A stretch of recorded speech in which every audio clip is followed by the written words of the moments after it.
ليه طفلي عنيد جدا ومش بيسمع الكلام؟ بصي، خليني اتكلم معاكي بصراحه كده ومن غير اي تجميل. كل ام تقريبا بتشتكي من نفس الموضوع، ان ابنها عنيد جدا، مش بيسمع الكلام. بس الحقيقي اللي الناس كتيره مش بتقوله ان العند مش مشكله في حد ذاته. العند دي مرحله طبيعيه جدا في نمو الطفل. يعني ايه؟ يعني طفلك مش بايظ او مش محتاج يتصلح او مش محتاج تعديل سلوك، هو بس محتاج ان هو يتفهم او هو كمان يفهم. طب يعني ايه طفل عنيد اصلا؟ يعني ببساطة طفل عنده رأي بس مش عارف يعبر صح. يعني مثلا لو انت قلتي له تعالى هيقولك لا، لو انت قلتي له كل هيقولك لا، تقولي له طب البس هيرفض. طب حتى لو هو اصلا عاوز يعمل الحاجة ممكن يرفضها. طب ليه هو بيعمل كده؟ تعالي نفهم الاول قبل ما نعالج. اول سبب، وده مهم جدا، ان الطفل في المرحلة دي بيكتشف في نفسه، بيكتشف اللي حواليه من حواليه سنتين كده، وهو بيبدأ يقول ان هو موجود، وبيحاول اللي هو يثبت ده بالعند. يعني هو مش بيعندك انتي، هو بيقول ان هو ليه رأي. طب ودي حاجة كويسة؟ طبعا. بالمناسبة احنا محتاجين ان احنا ونوجهه صح، مش ان احنا ناخد عنده ان هو مشكلة ونكبرها. تاني سبب، ان احنا بندي اوامر كتير. يعني الطفل طول اليوم سامع اعمل ما تعملش، تعالى اقعد كل اسكت. تخيلي نفسك مكانه، اكيد هتزهقي.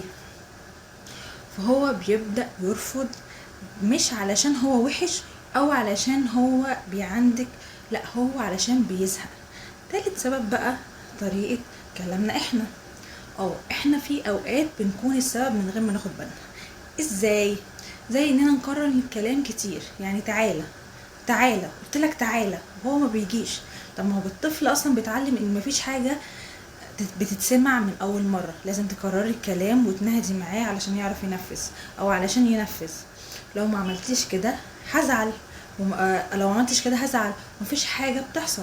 يعني انت لو قلتي له مثلا انا هزعل منك لو انت ما عملتش كده، اعمل كده عشان ماما تبقى مبسوطه منك، وانتي اصلا ما بتعمليش لا بالايجابي ولا بالسلبي حتى، فبتعلم ان الكلام ده مش حقيقي، ولا انتي هتزعلي ولا انتي كمان هتبقي مبسوطه لو هو عمل حاجه حلوه. طيب، فالطفل يا اما بيخاف يا اما بيعاند اكتر. يعني يا اما انتي هتخوفيه وهيبدا بقى يجيله خوف من ناحيتك، يا اما هيفضل يعاند اكتر فيكي. طب رابع سبب، ان الطفل بيقلد. لو في حد في البيت صوته عالي او بيصرخ او بيعاند، طبيعي جدا ان الطفل هياخد من شخصيته كوبي بيست كده وهيعمله معاكي. خامس سبب، ان الطفل اوقات بيكون عايز انتباه حتى لو انتباه سلبي. يعني لو لقيتي بتركزي معاه لما بيعاند هيكرر العند، ولو بيعمل حاجة غلط هيكرر الحاجة الغلط. يعني لو لقى ان العند لما بيتكرر معاكي دي حاجة حلوة بالنسبة له، ان هو كده هيشد انتباهك وهتركزي معاه، هيكرر كل اللي هو بيعمله وهيعندك اكتر، وهيكرر كل الحاجات الغلط، وانت اللي هتتعصبي في الاخر وهتبداي بقى تعملي كل النقط الغلط اللي احنا قلنا عليها. طيب دلوقتي احنا فهمنا الاسباب، نعمل ايه بقى؟ اول حاجه ودي اهم نقطه، ما تاخديش الموضوع بشكل شخصي. يعني الطفل مش بيعندك انت كشخصيه، او مش بيعندك انت كأم عشان انت مامته، لا، هو واخد الموضوع للاسباب دي، فانت لازم ما تاخديش الموضوع بشكل شخصي. يعني هو مش بيتحداكي وهو مش ضدك، هو بس محتاج ان انت تساعديه. تاني حاجه، قليل الاوامر. مش كل حاجه لازم تتقال، اختاري المهم بس علشان تقولي. يعني بدل ما طول اليوم اوامر، خلي فيه مساحه حريه. مش طول اليوم تقولي له روح اعمل وروح سوي وروح اشرب وكل ومش عارفه. قولي له انت هتحب تاكل ده ولا تحب تاكل ده، هتحب تعمل ده الاول ولا تعمل ده الاول. تالت حاجه، استخدمي الاختيارات زي ما انا قلت. ده حاجه سحر، فعليا سحر مع الاطفال. لما تخيريه ما بين حاجتين هتلاقي ان هو بيختار الحاجه اللي هو عايزها، وعمل اللي انت عايزاه بس بطريقه هو بيحبها. يعني مثلا لما يجي عايز يلبس، تقول له تحب تلبس التيشيرت الاحمر وتحب تلبس التيشيرت الازرق، وهكذا. كده هو حاسس ان هو قرر. رابع حاجة نبرة صوتك، لازم يبقى صوتك هادي وفي نفس الوقت ثابت.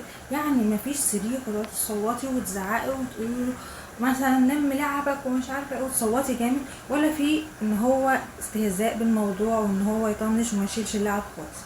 تمام، لازم يبقى في حزم بس في نفس الوقت في هدوء. خامس حاجة ثباتك، لو قلتي حاجة لازم تتنفذ. يعني لو قلتي ما ترميش لعبك يا اما هتتشال، لو رمى اللعب يبقى لازم تتشال فعلا، مش تهديد وخلاص. سادس حاجة المدح، الأمهات اللي بتركز على الغلط بس الصح أهم، يبقى هي بتنمي عنده الحاجة الغلط. لازم ما تمدحي ما تذميش الحاجة الغلط قوي وفي نفس الوقت تنسي الحاجة الصح.